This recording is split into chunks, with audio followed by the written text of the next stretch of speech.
Zamba. Anchire mu bulungi. Alindako. Waba wesimbye okujinja Northern Division.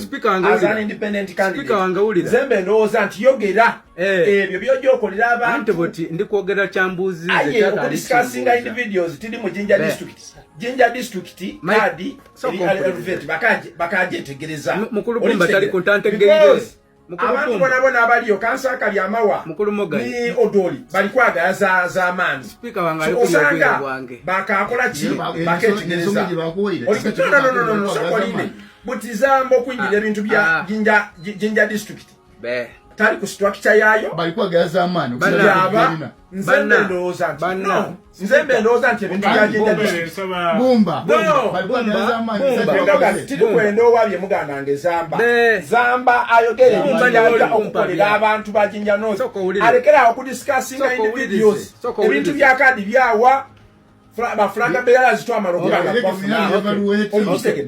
ekyokubanga atambula ku ya president ekyo kirungi era muntu wantu kachuka obukulembeze kiba one of the qualities of a leader. One of the qualities of leadership is listening. Omuntu bwaba ayogeire wamuleka yayogera wena yakuleka wakola ki. Those are the good qualities of leaders. Ekintu my submission eri nti kyambere ndikwogera bwenjirire mu Jinja district nze kali kwogera ku bya kadi diriyo kyova na Bumba nkobye nti nali kumpa bya kuba ali kwogera bya nkali kola ki kwogera nze my point was ntalo ekuba ntalo diriyo ezira taidi nti ntalo diriyo eyo buli omu oli kuwulira ayogera kuli nalyani candidates bombi betulina nze sa mwami Bumba atyama ayikaikana nze kali kwogera ku kadi diriyo yes kyova namba ile ndiko banti na ndiyogeire na amaliriza ndidi nti je nakumenkereza anaba atolayo kyendikogera naba akitegeire. My point was different. Tini point mwami Bumba mugana nge javo okogera point yange baire yanda buloino point yange baire yantalo nkali kogera abantu betulina mu Jinja district e Kagoma ere bombi akali amawa ni muganda wange Odoli. We need them, both of them. Bona bali na amani gaibwe awonzira obuzibu na ile nobutya. My problem is a different person, not any of them, only of the two.